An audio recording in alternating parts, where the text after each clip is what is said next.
Lord Jesus Christ, the love of God, and the fellowship of the Holy Spirit be upon us all. Let us pray. O Lord our God, may the words of my mouth and the meditation of our hearts be acceptable in your sight. Through Jesus Christ, our Redeemer. Amen. Christ is risen. Christ has risen indeed. Today we join the good Christendom in celebrating the resurrection of Jesus Christ, our Lord. This year's Easter celebration is indeed a defining moment in our lives as Christians, that while we are celebrating or commemorating the resurrection of Jesus Christ, we cannot hide that we are also walking in the shadow of fear and death.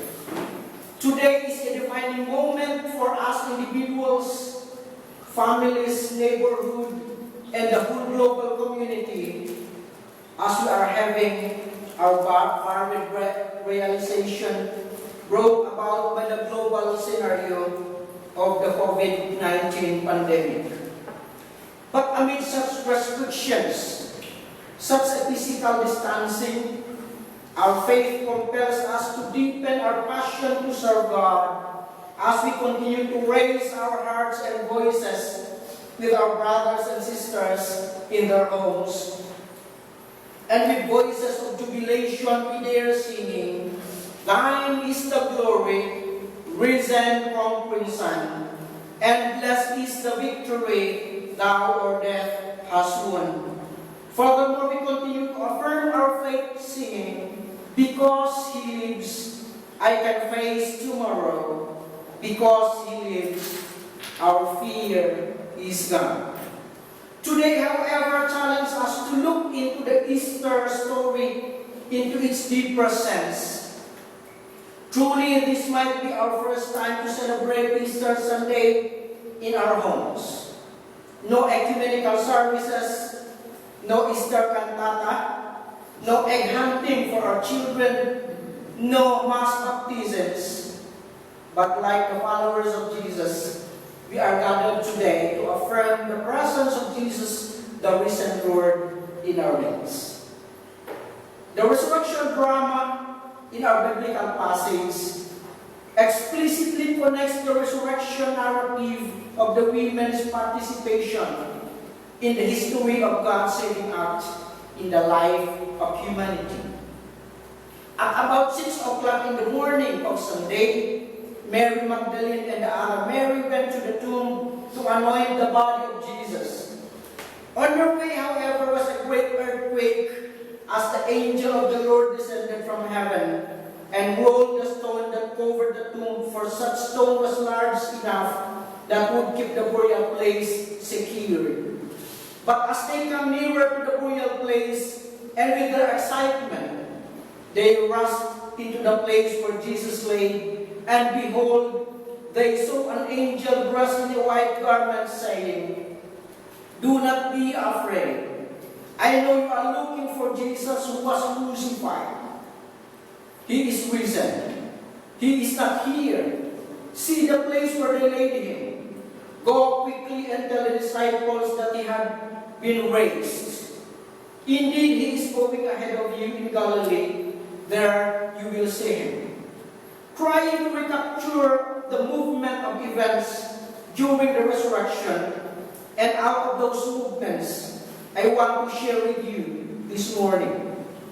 First, the great earthquake that rolled away the stone and the reality of the empty tomb highlights the great apocalyptic character of this event that signals the dispelling of darkness and gave light and hope to both the living and the dead.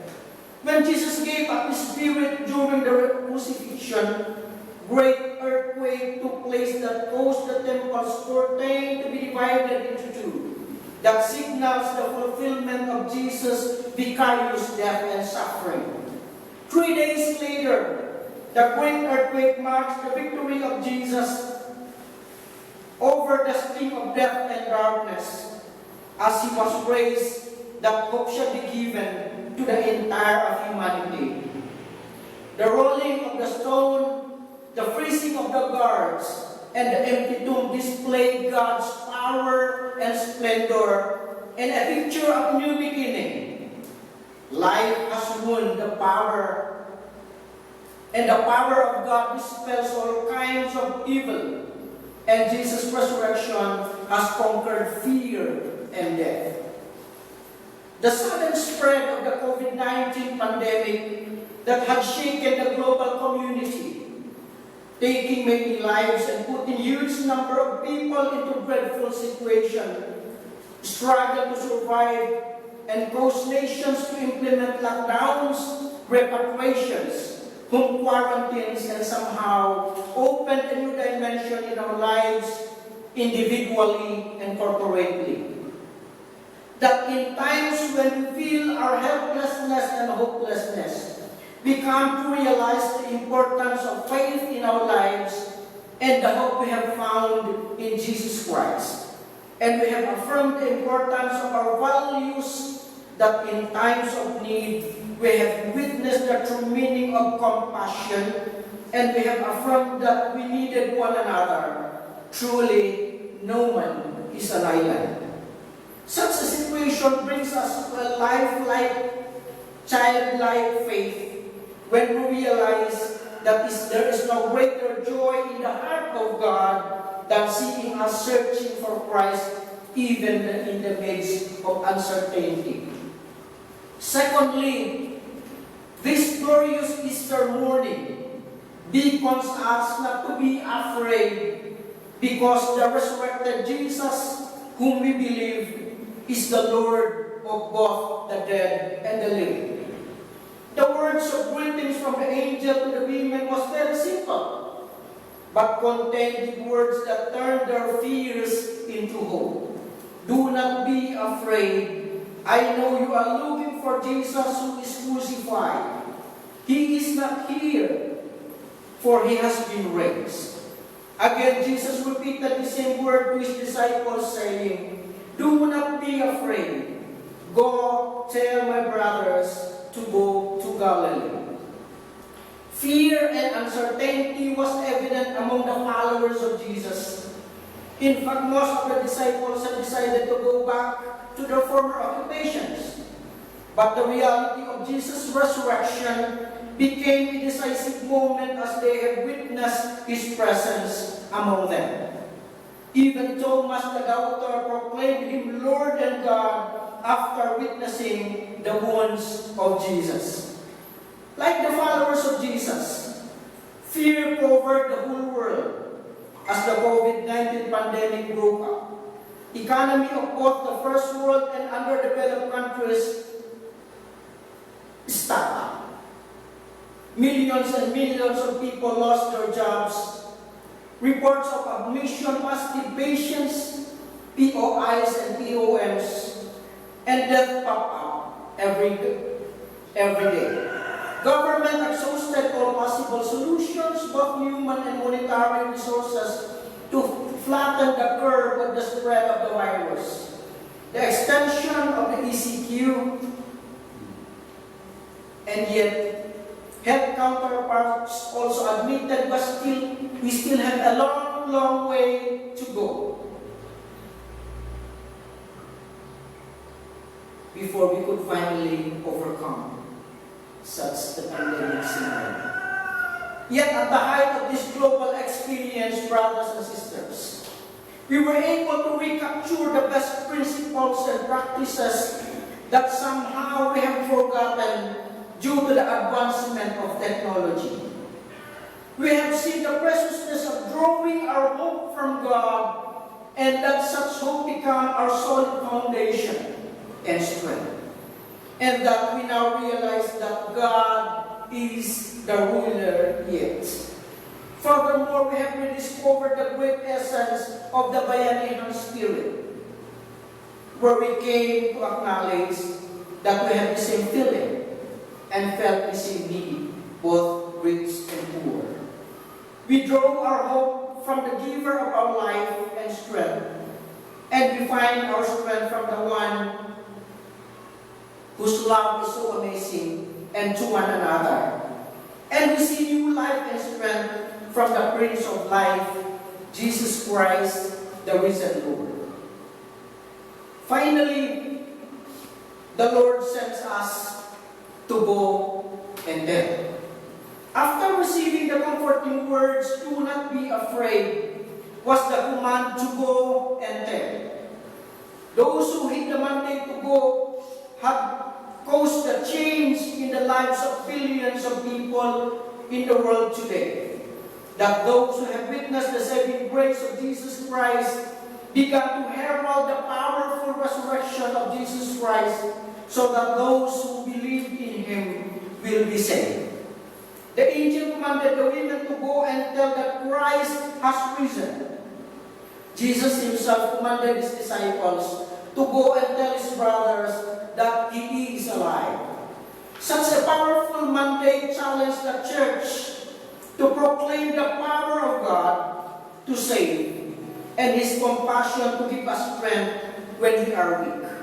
Courage to face every moment when we are hopeless.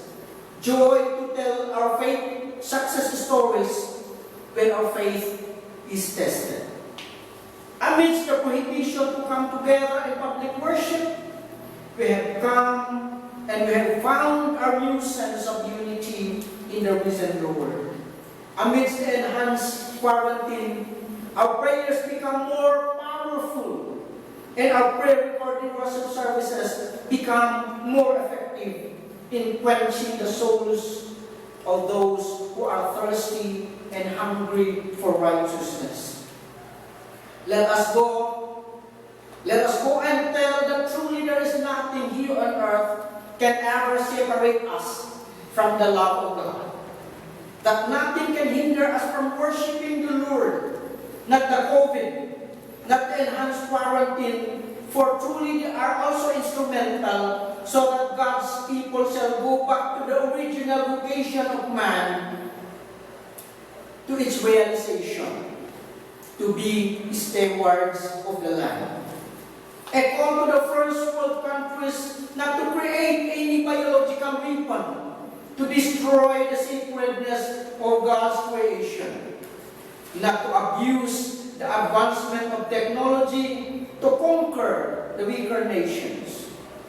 And so in closing, brothers and sisters, let the dawning of this Easter morning be a prelude for us to celebrate the empty tomb, to listen to God's soft small voice, "Do not be afraid," and to heed the Lord's command, "Go and tell." Go and tell of the powerful plan of God's purpose, that we may have life and that we may have it more abundantly. Today we have the reason to sing, "Thine is the glory, risen conquering Son, and blessed is the victory thou o'er death hast won." A day of hope that by His bruise, healing for the nations, resiliency to combat COVID-19 pandemic, restoration of national economy, normalization of global communities' day-to-day lives movement, and by His wounds, spiritual renewal, and by His resurrection, the Church's advancement to faith and practice. Let this day be a reminder, because He lives, we can face tomorrow. Because He lives, our fear is gone, and life is worth the living just because Christ lives. Christ has risen indeed. Hallelujah. Amen.